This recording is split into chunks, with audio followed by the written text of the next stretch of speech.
안녕하세요. 마리의 서재의 마리입니다. 오늘 소개해드릴 책은 모든 병은 몸속 정전기가 원인이다 입니다. 저자는 호리 야스노리, 역자는 김서연, 출판은 전나무숲입니다.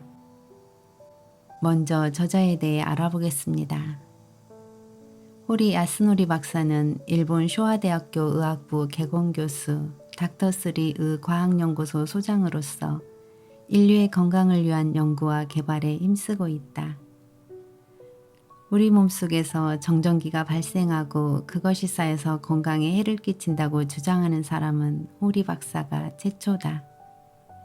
호리 박사는 우리 몸속의 정전기가 어떻게 질병을 일으키는지 구체적이고 과학적으로 설명하고 또한 몸속 정전기를 빼내어 건강해지는 방법과 그 결과 병이 호전된 사례들을 소개하고 있다. 바로 본문 내용으로 들어가 보겠습니다. 체내에 쌓인 정전기가 몸과 뇌를 망가뜨린다. 나는 이 책을 통해 우리 몸속은 물론 뇌 속에서 항상 정전기가 발생하며 그 정전기가 쌓이면 몸속에서 벼락이 치고 그 결과 다양한 질병이 발생한다는 이야기를 하고자 한다. 몸속에서 낙뢰가 떨어지면 어떤 일이 벌어질지 상상해 본 적이 있는가?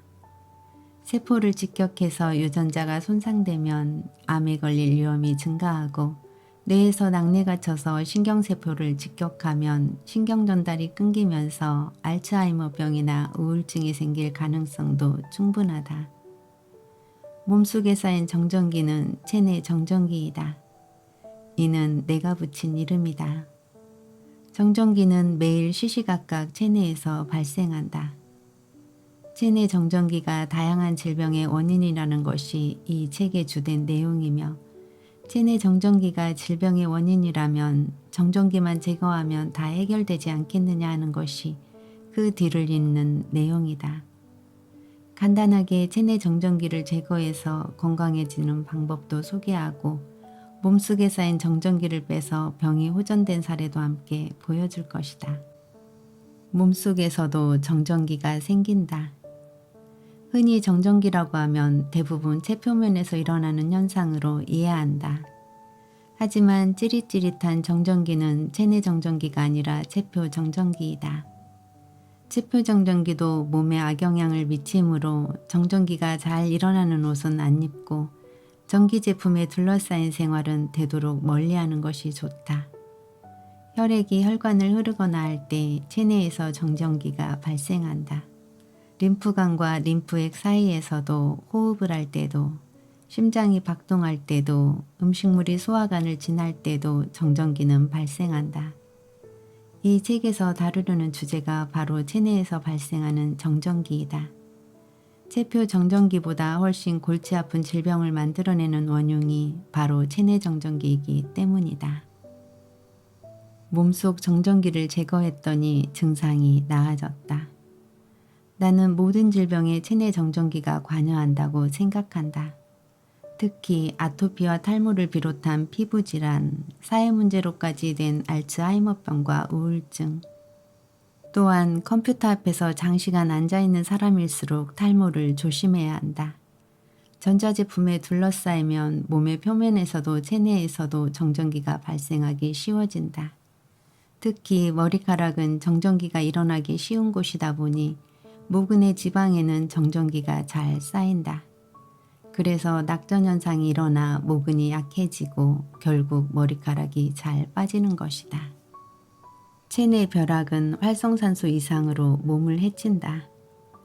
체내에서 발생한 벼락에 의해 신경세포가 직접적인 피해를 입는다는 점이 체내 정전기가 초래하는 최대의 공포이다. 하지만 여기서 끝이 아니다. 체내 정전기를 마중물 삼아 벼락과 맞먹을 정도로 무서운 일이 체내에서 벌어지고 있다. 즉 정전기가 쌓여 생기는 벼락이 오존과 이산화질소라는 활성산소를 만들어내고 그 활성산소는 세포를 공격하고 암을 유발하는 유력한 범인으로 간주되고 있다. 대사증후군과 정전기, 당뇨병은 서로 연결되어 있다. 생활습관병은 생활습관이 원인이 되어 생기는 질병의 총칭으로 당뇨병과 고혈압, 고지혈증 등이 이에 속한다. 예전에는 노인병, 성인병이라 불렀는데 성인뿐만 아니라 아이들에게서도 당뇨병 같은 질병이 나타나면서 생활습관병으로 불리게 되었다. 그 중에서도 당뇨병은 췌장의 난개를 한스섬에서 만드는 인슐린의 분비가 줄어들거나 잘못된 식생활이 원인이 되어 발생한다. 당뇨병의 원인으로는 잘못된 식습관으로 미식과 과식이 가장 큰 문제다. 그 다음은 유전적인 원인이다. 부모가 당뇨병이면 자식도 걸리기 쉽다. 그리고 세 번째 원인으로 나는 체내 정전기를 꼽는다. 대사증후군 환자는 체내에 지방이 많이 쌓인 사람들이다. 몸에 지방이 늘어나면 체내 정전기가 다량으로 쌓인다. 그리고 그곳에서 발생하는 벼락 또한 보통은 아닐 것이다. 그런 벼락 중 하나가 랑게르한스섬을 직격하면 당연히 그 기능이 저하되거나 교란되거나 혹은 마비된다. 벼락은 어디에 떨어질지 예측이 불가능하다. 떨어지는 장소에 따라 질병의 이름이 달라진다. 그만큼 체내 정전기와 관련된 질병이 많다는 뜻이다. 그렇다면 모든 병은 결국 체내 정전기 증후군이라 해도 맞는 말이 아닐까 싶다. 또한 활성산소의 피해와 독과 맞먹는 작용에도 체내 정전기가 크게 관여하고 있다. 어떤 질병이든 치료의 기초는 체내 정전기 제거라고 나는 생각한다. 몸의 비만도만 본다면 씨름 선수들은 이미 큰 병의 환자여야 한다. 하지만 그들은 땀을 흘리고 흙 위에서 맨발로 운동을 한다. 즉 체내 정전기를 빼기 쉬운 환경에서 생활하니 큰 병에 걸리지 않는 것이다. 몸에 정전기를 빼는 생활수칙.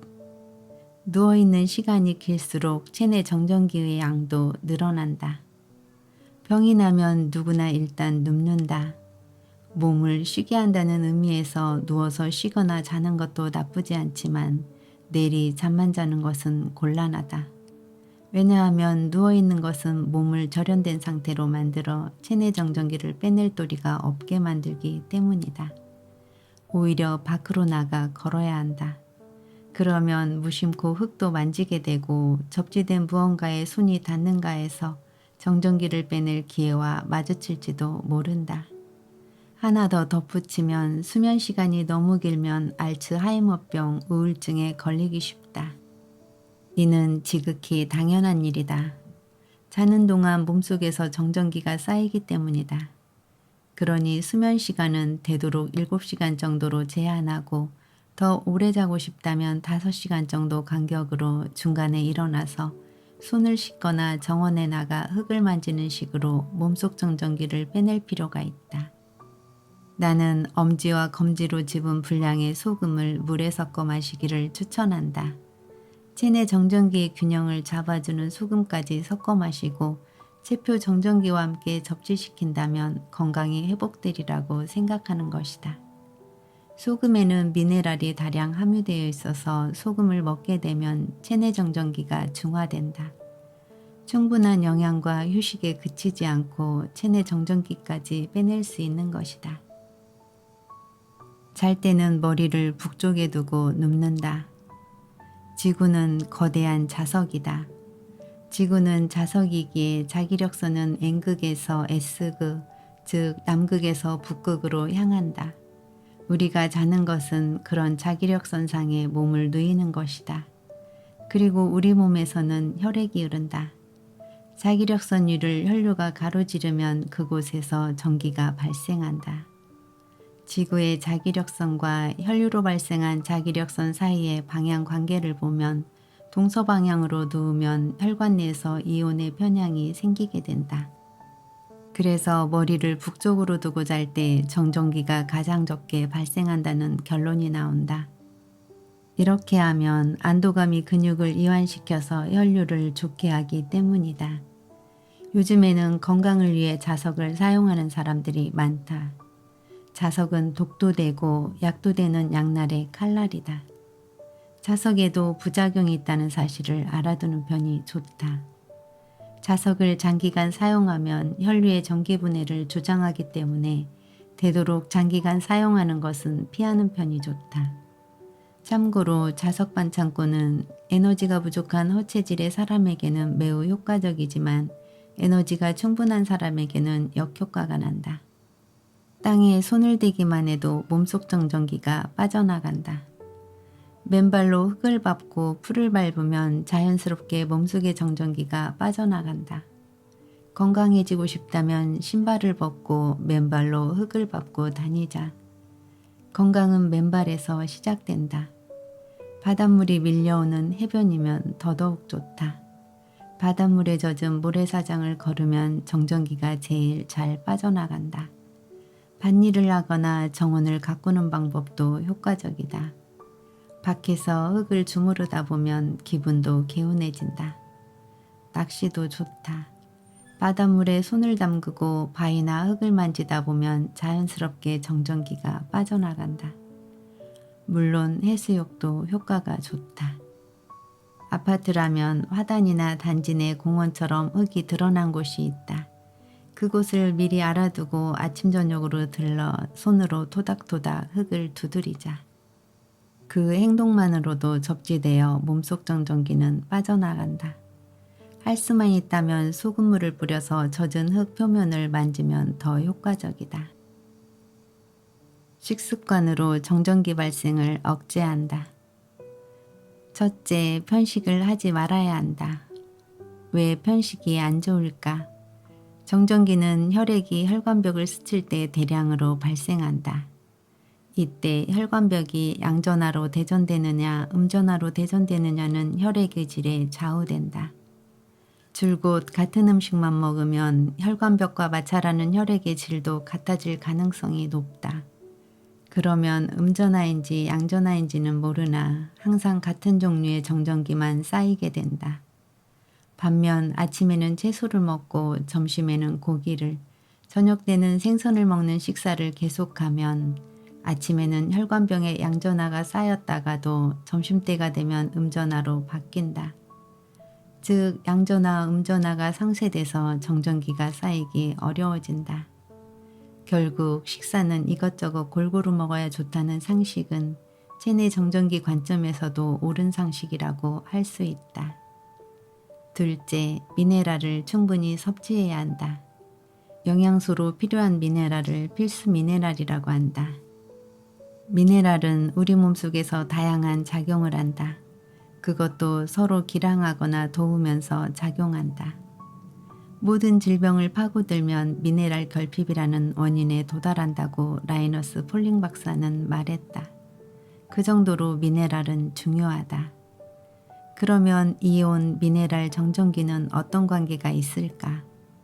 미네랄은 혈액 속으로 들어가면 이온화한다. 이것이 전해질이며 전해질은 전기를 통과시킨다. 전기를 통과시키지 않는 포도당이나 요소는 비전해질이라고 한다. 혈관 속에서 정전기가 늘어나면 적혈구 표면에서 전하의 균형이 무너지기 때문에 적혈구끼리 달라붙어 혈액의 상태가 나빠진다. 그리고 그 영향으로 병에 걸린다. 혈관벽에 정전기가 쌓이면 그곳에 물 분자가 달라붙어서 혈관이 좁아지거나 혈관의 수가 줄어 부종의 원인이 된다. 하지만 적당량의 미네랄을 섭취하면 이온화된 미네랄이 정전기를 중화시킨다. 체내 정전기를 제거하는 가장 효과적인 방법은 미네랄을 섭취하는 것이다. 현미밥에 신선한 채소와 해조류, 어패류, 된장과 각종 절임식품으로 구성된 식사를 하면 미네랄을 풍부하게 섭취할 수 있다. 체내 정전기를 제거하고 싶다면 체내에 항상 전하물질이 존재할 수 있는 상황을 만들면 된다.